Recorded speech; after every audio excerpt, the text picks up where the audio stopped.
Je commence par une anecdote. Une plutôt bonne surprise hier. J'ai un rendez-vous dans la rue. La personne qui doit venir m'annonce par SMS 10 minutes de retard. Alors j'ai dans mon sac un Valérie Pléiade. Et pour patienter, je le sors, je l'ouvre absolument au hasard. Haut de page, inspiration méditerranéenne. Ce que je commence à lire me plaît, me séduit, mais rapidement me saisit. Oui, je croyais connaître ce texte depuis bien longtemps, d'où vient que je lui trouve maintenant une couleur particulière, un relief si singulier. Demandez-vous un peu comment put naître une pensée philosophique. Ah oui, la question m'enchante et même m'amuse. Je dirai tout à l'heure pourquoi. Et quand je dis que je suis saisi, c'est déjà par le début de réponse que Valéry apporte lui-même à sa question. Mais réécoutons la question et suivons ce début de réponse. Demandez-vous un peu comment put naître une pensée philosophique. Quant à moi, je ne tente de me répondre, si je me pose cette question, que mon esprit aussitôt ne me transporte au bord de quelque mer merveilleusement éclairée. Au bord de quelque mer merveilleusement éclairée. Ça, le poète ne dort jamais chez Valéry, mais ne sommeille pas davantage en lui l'esprit toujours prêt à débusquer nos candeurs, nos automatismes, nos croyances. Alors, pourquoi ce texte que je pensais m'être si familier éveille-t-il en moi une si soudaine nouveauté d'écho? Là, dans la rue, je lis, et plus je lis, plus je suis saisi, et je bénis le retard de la personne attendue. Bizarre quand même, qu'est-ce qui a bien pu transformer ce texte à mes yeux? Je finirais par croire qu'entre ma première lecture et maintenant, Valéry serait venu lui-même apporter de profondes transformations à son texte. Je plaisante, mais à la réflexion me revient une raison plus sérieuse, un gros effort que j'ai dû faire en 2006. Un gros effort pour l'écriture d'un texte, d'une étude, disons, philologique qui m'avait été commandée, et je me rends compte là, maintenant, à cette seconde, je ne le savais pas hier, c'est probablement l'une des conséquences de cet exercice que de me faire sentir la leçon de Valéry comme si, incroyablement, neuve. J'ai parlé d'un écho, mais je crois que ce mot est à prendre au sens propre. Imaginez, je m'aperçois, poursuivant ma lecture, que dans ces inspirations méditerranéennes de 1936, Valéry tire de la mer, nous l'avons vu, et nous allons le voir encore mieux, du langage de la nature, ce que mon étude m'a fait tirer de la mer, avec un E, de la langue dite maternelle. Et écho toujours, approfondissement, élargissement, Valéry déduit, comme je déduis de mes observations le conditionnement individuel, Valéry déduit des siennes le conditionnement de toute l'humanité dans tous ses comportements réflexes, en lien avec les religions, la philosophie, recherche de sagesse, les croyances, promesses de salut, etc. Valéry commence donc par nous enjoindre de nous interroger. Demandez-vous un peu comment put naître une pensée philosophique. C'est la question centrale de ces inspirations méditerranéennes de 1936. Et 2006, 70 ans plus tard, me voici moi avec la question fondamentale de mon étude, les dessous du langage, qu'est-ce que parler? Qui va inclure, pour imiter la formulation de Valéry, comment peut naître la parole? Et ensuite, par conséquence, qu'est-il possible à l'homme d'exprimer? Je prends l'homme non pas même au berceau, mais avant, l'homme en formation, l'homme dans le ventre de sa mère, qui est déjà travaillé de tous les bruits qui finiront par s'agencer dans une langue d'où il tentera d'extraire sa pensée quand il sera grand, ou croira l'être. Qu'est-ce que parler? S'interroge un poète. Quel est cet acte étrange? Et d'où vient tant de foi dans cette expiration, dans cette restitution d'un peu de l'air qui nous entoure, changé en verbe par l'appareil de la phonation et revêtu de sens par l'habitude? Dès notre ébauche humaine, dès notre vie intra-utérine, depuis notre formation et durant notre développement fœtal, quelque chose du verbe et de ses vibrations vient façonner notre être. Nous saluons d'un cri notre venue au monde, à l'air, à la lumière. Rien n'est normal encore, nous ne sommes pas fixés. Nos yeux s'ouvrent au premier aperçu, puis à l'identification des éléments du décor terrestre de cette vie débutante où la répétition tient le tout premier rôle. Notre oreille s'y déploie également et commence son éducation directe aux bruits extérieurs de toutes sortes, dont les sons du langage, j'ai mis familier, il va devenir familier, dont notre langue maternelle seront les plus nombreux à lui être adressés. Ce logos, depuis lors, nous touche de si près, dans un contact si permanent, il nous épouse, il fait si bien corps avec nous qu'il nous est impossible de ne pas le parler, de ne pas le comprendre. Travailler de son bruit dès avant la naissance, soumis à ses figures dès nos balbutiements, dressés à son usage le plus commun par toute notre éducation, nous ne pouvons plus, adultes, nous défaire ni des notions, ni des questions, ni des schémas de raisonnement contenus par avance dans ces mots imposés. Nous ne pouvons que parler, que croire nos paroles. Comment voir au-delà de nos définitions? Que penser au-delà des schémas du langage? C'est par quoi rien ne rompt, n'interrompt le mouvement du verbe. Il n'est pas d'objection qu'il ne broie, ne digère, dont il ne vienne à se nourrir et à croître. Valéry, lui, prend l'homme peut-être adulte, mais dans un autre berceau, celui de la civilisation. Le voici face à la mer, tout entier situation, tout sensation, soif, faim, désir, poreux à toutes les impressions physiques que sa langue primitive dira, avant qu'elle ne s'éloigne du tangible et ne s'autonomise dans l'abstraction. Il lui arrive que son regard sur la mer engendre un plus vaste désir que tout désir qu'une chose particulière obtenue puisse satisfaire. Il est comme séduit, comme initié à la pensée universelle. Ne croyez pas que je vous engage ici dans des subtilités. Il est connu que toutes nos abstractions ont de telles expériences personnelles et singulières pour origine. Tous les mots de la pensée la plus abstraite sont des mots tirés de l'usage le plus simple, le plus vulgaire, que nous avons débauché pour philosopher avec eux.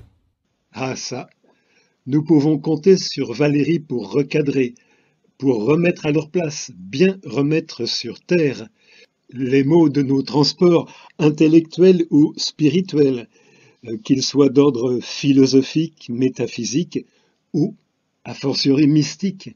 Les mots comme âme, esprit, substance, monde, idée, mais je lirai tout à l'heure plus longuement le texte dont je viens de ne donner que de courts extraits.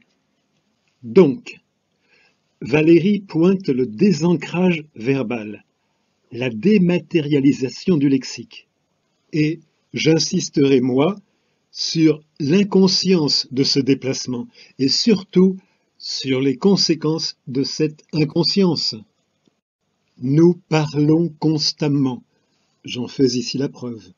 Nous parlons constamment, que ce soit en nous-mêmes, remâchant sourdement notre fin de parole, que ce soit vers autrui, poussant par le diaphragme notre soif d'exprimer.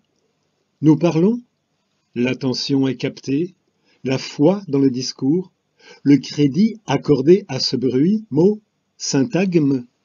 Nous parlons et le sens prend le pas sur le son, l'entendement sur l'ouïe. Le monde des images fécondées par les mots se substitue au monde. La signification fait oublier le signe. Difficile de forcer la surface des phrases, de nous en arracher à l'usage réflexe, ordinaire, inconscient. Et les conséquences de cette inconscience, j'y suis toujours, j'y insiste. Tout le monde peut constater à quel point nous sommes prompts à nous jeter dans l'évanescence verbale, jusqu'en des disputations tout à fait décollées du monde sensible. Des exemples, des illustrations de ce que je dis me viennent à l'esprit en nombre. Tenez, la première, vous voudrez bien excuser son caractère un peu trivial, mais je la crois amusante. Un dîner, une soirée amicale, la conversation vient à porter, je ne sais plus comment, sur la sagesse. L'un des convives affiche aussitôt une gravité souriante, lève un doigt sentencieux et déclame « Le sage s'étonne de tout ». Oh, mais que n'avait-il pas dit là? Le sage s'étonne de tout. Mais non, voyons, le sage se fout de tout. Le premier des deux sages, celui qui s'étonne, garde le sourire. Mais le second, non, pas du tout. Il lui importe. Il tient absolument à ce que le sage se foute de tout. Bon, je vais enlever le masque. Je vous avoue que le premier sage, c'est moi, et que je n'ai fait que citer André Gide. Le sage est celui qui s'étonne de tout. La sentence, non moins que la gravité affectée du ton de sa profération, n'avait d'autre but que faire sourire. Mais l'autre personne était dans un registre autrement sérieux et ne voulait pas démordre de me faire revenir de mon erreur. Le sage se fout de tout. Il ne s'en étonne pas. Bien. Encore ne s'agit-il ici que d'un échange intime, qui ne sort pas de l'ordre de la conversation privée. Mais, songeons dans quelle proportion le sérieux des échanges verbaux peut mettre hors de soi et créer d'entiers groupes humains, qui ne sont plus du tout où ils sont pour ne plus vivre que dans leur construction mentale. Mon opposant, tout à l'heure je l'ai dit, ne se foutait pas du tout de l'idée que le sage, lui, se fout de tout. Il ne voyait plus les autres convives, il ne goûtait plus le dîner que nous partagions, il ne cessait plus de se cogner dans le mur de l'idée qu'il s'était construite et qui lui cachait tout le reste. Eh bien, ouvrons maintenant n'importe quel livre d'histoire, histoire des idées, des religions. L'homme est fait pour causer, dit Valérie. Oh oui, il n'a pas trop tort. L'homme est fait pour causer. Et on voit pendant des siècles des débats sur l'existence, l'essence, qu'est-ce qui précède l'autre, la substance, la transcendance, l'accident, pour la philosophie, mais aussi pour la religion. Je pense à celle qui est encore à peu près dominante sous nos climats, à quel point on a pu se battre sur la présence réelle, ou bien, je me souviens aussi, le débat du filioque. Alors je vais mélanger un peu les termes. Est-ce que est-ce que l'esprit procède du Père et du Fils, du Père par le Fils, du Père pour le Fils? Et très sérieusement, et je le redis, pendant des lustres, des siècles, des gens s'empoignent sérieusement sur ces sujets qui pourtant n'auront absolument aucune conséquence concrète dans la vie réelle. Si peut-être plus on est nombreux à tenir un discours et à s'assembler pour le tenir et à remplir une église. Cette église s'enrichira non seulement du nombre de ses adeptes, mais aussi elle enrichira ses caisses de leur obol. Mais refermons les livres d'histoire. Ouvrons nos chaînes d'information contemporaine.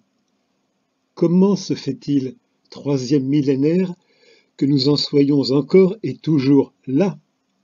J'ai essayé, dans mon étude « Les dessous du langage », de montrer comment l'acquisition, ou plutôt l'imposition de la parole, nous y avait individuellement conduits, presque avant la naissance. Je vais y revenir, mais d'abord Valérie, qui voit dans la planète entière le berceau de notre conditionnement verbal. Demandez-vous un peu comment put naître une pensée philosophique. Quant à moi, je ne tente de me répondre, si je me pose cette question, que mon esprit aussitôt ne me transporte au bord de quelque mer merveilleusement éclairée. Là, les ingrédients sensibles, les éléments ou les aliments de l'état d'âme au sein duquel va germer la pensée la plus générale, la question la plus compréhensive sont réunis. De la lumière et de l'étendue, du loisir et du rythme, des transparences et de la profondeur. Ne voyez-vous pas que notre esprit ressent alors, découvre alors, dans cet aspect et dans cet accord des conditions naturelles, précisément toutes les qualités, tous les attributs de la connaissance. Clarté, profondeur, vastitude, mesure. Ce qu'il voit lui représente ce qu'il est dans son essence de posséder ou de désirer. Il lui arrive que son regard sur la mer engendre un plus vaste désir que tout désir qu'une chose particulière obtenue puisse satisfaire. Il est comme séduit, comme initié à la pensée universelle. Ne croyez pas que je vous engage ici dans des subtilités. Il est connu que toutes nos abstractions ont de telles expériences personnelles et singulières pour origine. Tous les mots de la pensée la plus abstraite sont des mots tirés de l'usage le plus simple, le plus vulgaire, que nous avons débauché pour philosopher avec eux. Savez-vous que le mot latin, dont nous avons tiré le mot « monde », signifie simplement « parure ». Mais vous savez certainement que les mots d'hypothèse ou de substance, d'âme ou d'esprit ou d'idée, les mots de penser ou de comprendre, sont les noms d'actes élémentaires comme de poser, de mettre, de saisir, de souffler ou de voir, qui, peu à peu, se sont chargés de sens et de résonance extraordinaires, ou bien qui se sont au contraire dépouillés progressivement jusqu'à perdre tout ce qui eût empêché de les combiner avec une liberté pratiquement illimitée. La notion de peser n'est plus présente dans la notion de penser, et la respiration n'est plus suggérée par les termes d'esprit et d'âme.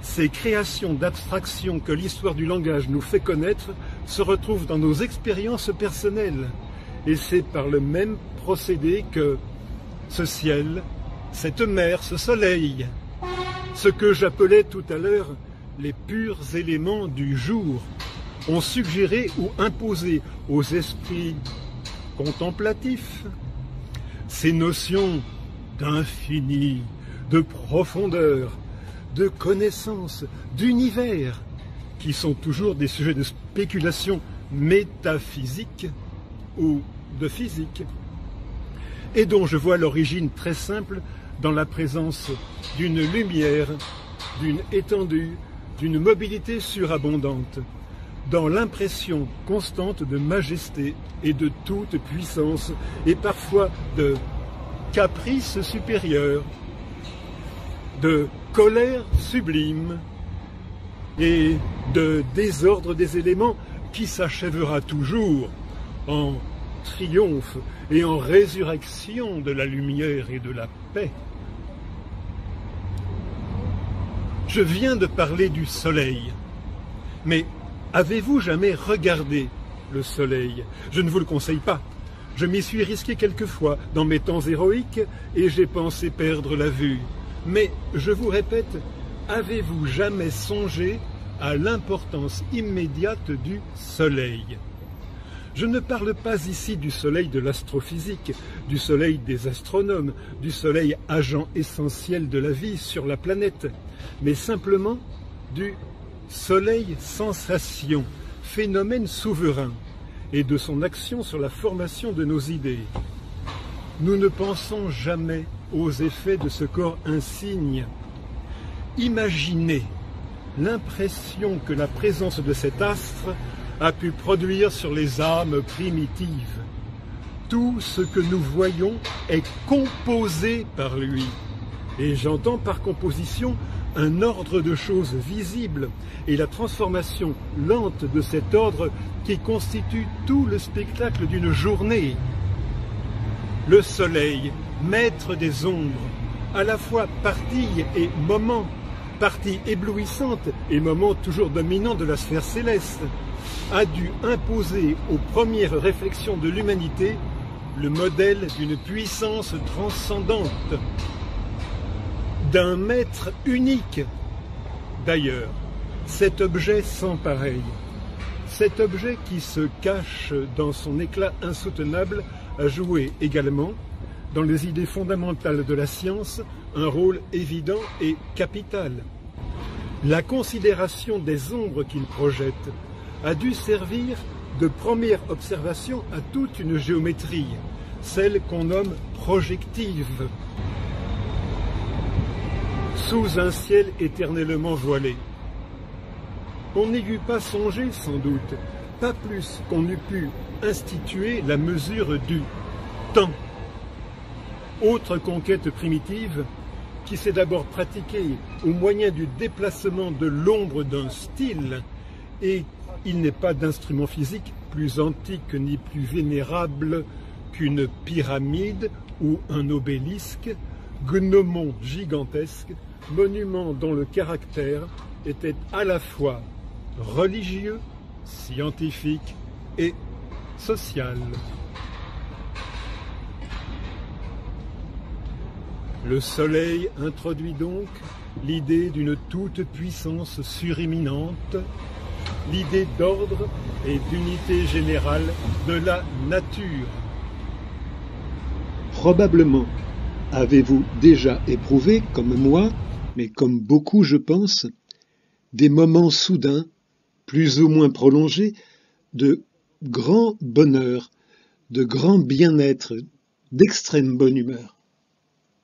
Une soudaine trouée de lumière après une marche prolongée dans des bois sombres, un changement inattendu de couleur à l'horizon, il faudrait inventer un mot, un rosoiement, pas un rougeoiement, un rosoiement.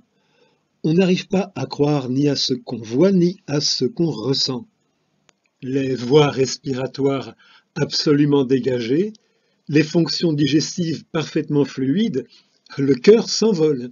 Le cœur s'envole.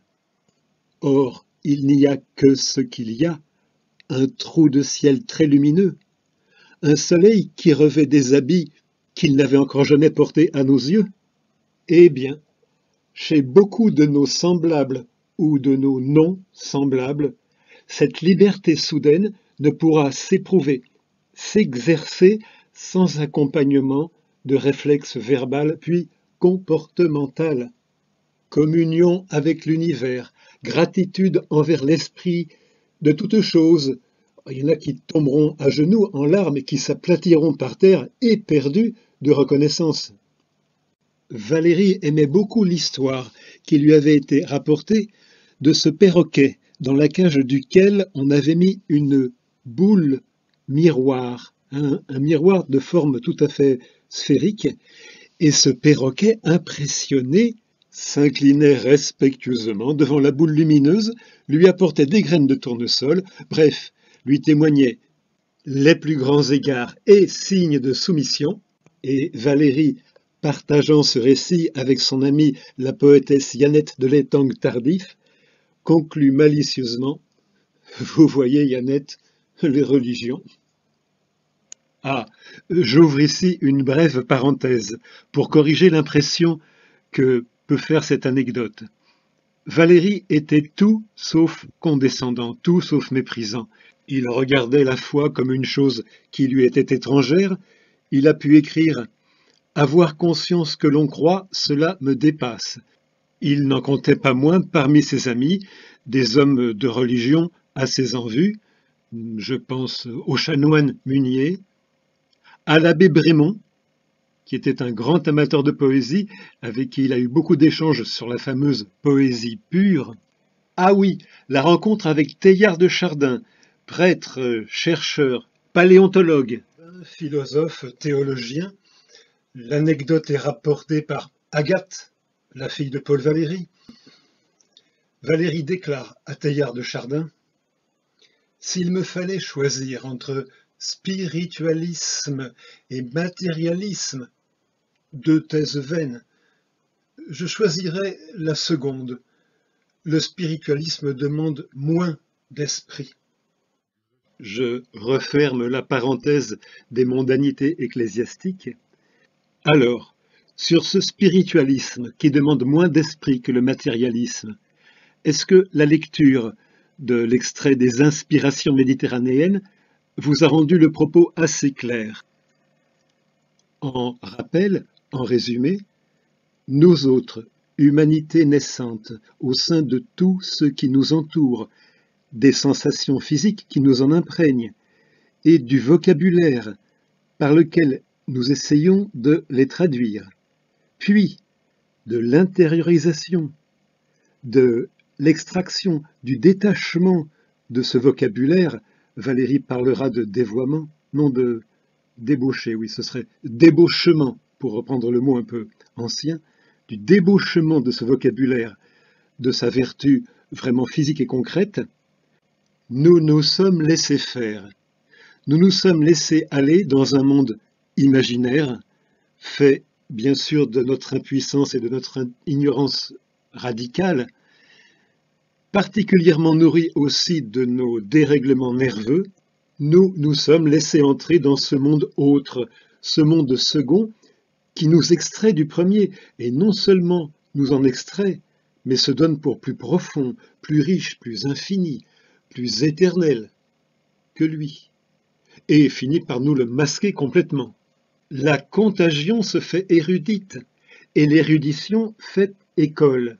Songez combien de sommes théologiques ou d'équivalents dans chaque type de religion du monde font tenir dans les bibliothèques d'hommes coudes sur la table de lecture et tête entre les mains. On en arrive même à faire du monde sensible, soit chose méprisable, et de l'affectation du détachement de ses contingences, chose admirable et vénérable, soit chose avec laquelle il convient d'entrer en fusion par exercice spirituel, méditation, macération, toute une phraséologie dont le présent propos, du reste, celui que je vous tiens actuellement, ne serait pas tellement éloigné s'il n'avait pour dessein comme performatif de nous rendre sensibles de et par lui-même notre conditionnement verbal, notre colonisation verbale. Cette sensibilité acquise, éprouvée, ses conséquences concrètes sont innombrables. Deux exemples pris aux extrémités d'un spectre bien large. Si l'on cherche à vous impressionner en vous rapportant, en vous citant la parole d'un Dieu, vous savez très bien en vous-même qu'il n'y a de parole qu'humaine. Si on veut vous injurier, vous blesser, vous savez très bien que ce n'est que par convention que nos langues ont des sens, et que ce mot pris pour une injure n'est rien qu'une suite de syllabes, rendues sonores par l'appareil de la phonation. Alors oui, cette sorte de matérialisme vigilant veut plus d'esprit, oui, qu'une spiritualité mimétique, grégaire, inconsciente, soumise à ses propre marionnette dont elle reproduit les mêmes mouvements de génération en génération et dont elle ne sent plus que c'est elle, le jouet. De l'immense et profonde mer, des inspirations méditerranéennes de Paul Valéry, au non moins insondable ventre de la mer, de mes dessous du langage. Le texte de Valéry n'est pas disponible sur la toile. J'en ai lu quelques moments, mais au moins le mien l'est. Dans sa version en ligne, j'ai rédigé un court exergue pour la présentation de cette étude. C'est d'abord une question. Est-il au monde un livre, un seul livre, dont la lecture soit plus édifiante que la lecture des lignes de l'écorce d'un arbre? Et j'annonce qu'il va être question de la perception que, poète, nous pouvons avoir de notre humain logos dans l'ère AIRE et l'ère E accent grave RE, high-tech de tous les décloisonnements culturels. Sur ce que les poètes peuvent, pourraient, pas de vœux pieux. Je ne suis pas naïf outre mesure. 70 ans après Valéry, je me dois de tenir compte de l'avancée des sciences, de la physiologie moderne, de la neurobiologie, de la psychologie, de nos fonctionnements perceptifs. Pas plus je n'ai souhaité lire les inspirations méditerranéennes dans leur intégralité, pas plus je ne souhaite lire ici en entier ces dessous du langage. Ceux intéressés y trouveront sur la toile, par exemple, la façon dont l'encéphale, dès l'approche sensorielle, dès la perception physique, procède par identification et déduction rapide, quasi instantanée, affirmant le langage dans son rôle d'agent de communication, descriptive, narrative, explicative, injonctive. Les linguistes sondent la fonctionnalité et, dès lors, ils intègrent ces nouveaux paramètres dans l'étude du langage. En revanche, toujours dans le souci d'enchérir sur le matérialisme valérien, je signale ici même qu'il s'agit de traquer nos codes inconscients, lexico, syntaxiques, phoniques, phonétiques, morpho-étymologiques. La chasse est périlleuse, nos chimères verbales sont puissantes, difficiles à tromper, bien près d'être invincibles. J'y reviens et insiste une dernière fois. C'est le titre de la vidéo, Logos. Pourquoi en sommes-nous là? Invention de l'histoire. Enfantement d'origine. Au commencement était. Au commencement surtout était la croyance, dont la croyance au commencement. Nous n'avons de pensée au pluriel, que celle qu'à travers leur structure et leur forme, nos corps et nos langues nous permettent, mais aussi nous imposent. Nous croyons nos lexiques, qui, d'un nom propre ou commun qu'ils lui assignent, séparent tout objet de ce qui l'environne, et par l'isolement disent l'identifier, en dégager l'idée. Nous croyons nos syntaxes, qui recueillent, rassemblent et accordent ces bribes sémantiques pour les relier en cause, les relater en faits, assortis d'origine, jalonnés de durée. Relation au pluriel. Vocabulaire, syntaxe, conjugaison, modes et temps nous offrent suffisamment de combinaisons possibles pour donner le change. Le phénomène est plus prégnant que ce qu'on imagine. Qu'avons-nous fait de nos langues ce dernier million d'années? La question ne s'adresse pas qu'aux poètes. Nous confions notre pensée à ces mots, à ces phrases, dont nous identifions et substituons la production intellectuelle à la perception des vérités et des réalités qu'ils sont censés couvrir et qu'ils inventent ou réinventent ou créent. L'enracinement est tel, si profond, si viscéral du langage en nous-mêmes, qu'il participe de l'être de façon toute physique, réflexe, cérébrospinale. une douleur soudaine. Par exemple, française se traduira par « aïe », une allemande « awa ». Troisième millénaire. Pourquoi nous en sommes là? Mon illustre homophone, sociologue, anthropologue, philosophe, Bruno Latour, prédit « Le théâtre à venir va rendre visible la matérialité du monde dans lequel nous vivons. » Je réponds « Et déjà rendre conscient du bruit de quoi les mots sont faits, la matérialité de la langue, et puis la matérialité de nos corps. » J'aurais sans doute aimé pouvoir le faire plus vite, mais mon Adonis, par son écriture, sa déclamation et son orchestique m'a demandé 12 ans. On y voit non seulement la matérialité du monde, mais son usure, l'abus de son usage, l'inceste de Mira, et puis l'arbre, le vent, le souffle des êtres, le sang versé sur terre, l'anémos, l'anima, l'anémone. Nos langues n'ont de sens que par des conventions que la force d'habitude nous rend insensibles. Nous ne pensons jamais, et pour cause, quelle pensée notre langage nous empêche de former.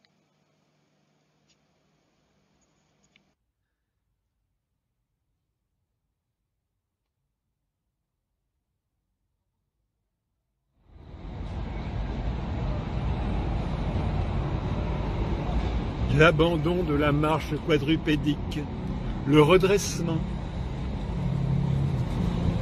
le grossissement du cerveau, le remplacement du monde et de ses éléments par les mots,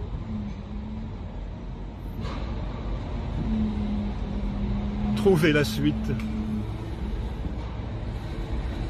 Trouvons la suite en nous.